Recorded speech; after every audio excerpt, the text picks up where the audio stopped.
সালমান খান, সোনাক্ষী একসাথে ডান্স করছে। এছাড়া বাকিরা অনেকেই আছে এখানে। বাবা বা দাবাংয়ের ডান্স হচ্ছে। হ্যাঁ, বন্ধুরা দেখো কত দারুণ লাগছে সবাইকে একসাথে দেখে।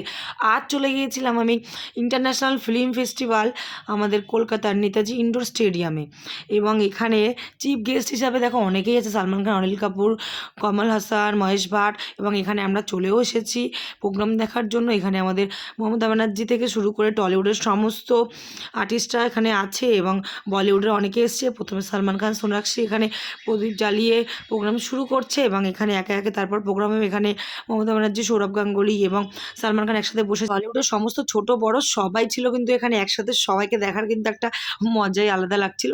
আর এখানে সালমান খান তার স্পিচ রাখছিল, এবং এখানে প্রথমেই খুব একটা ক্রাউড হচ্ছিল, মানে ওকে দেখে সবাই এত উৎসাহ ছিল। আর এখানে দেখো সবাই একসাথে ডান্সও করছে, দারুণ মজা কিন্তু লাগছিল। আর সবাইকে একসাথে দেখে কিন্তু খুব খুব আনন্দ লাগছিল, আর ভালোও লাগছিল। সবাই কত বড় বড় সেলিব্রিটিরা এখানে ছিল, যেহেতু ফিল্ম ফেস্টিভ্যাল সেহেতু প্রতি বছরই আসে। আর এখানে আমিও দেখো বসে আছি, এবং তখন সালমান খান তার বক্তব্য রাখছিল, এবং একদম কাছেই আমরা ছিলাম, খুব একটা দূরে না, আর পুরো স্পষ্ট সমস্ত কিছু দেখা যাচ্ছিল। আর এখানে বাবা মেয়ে দেখো একসাথেই ছিল, আর বাবা মেয়ের কিন্তু ভালোবাসা দেখো ভালো লাগছিল। প্রোগ্রাম শেষে লাস্টে পুরো কলকাতা দেখতে দেখতে বাড়ি চলে আসলাম। তোমাদের কেমন লাগলো অবশ্যই কিন্তু জানিও। টাটা।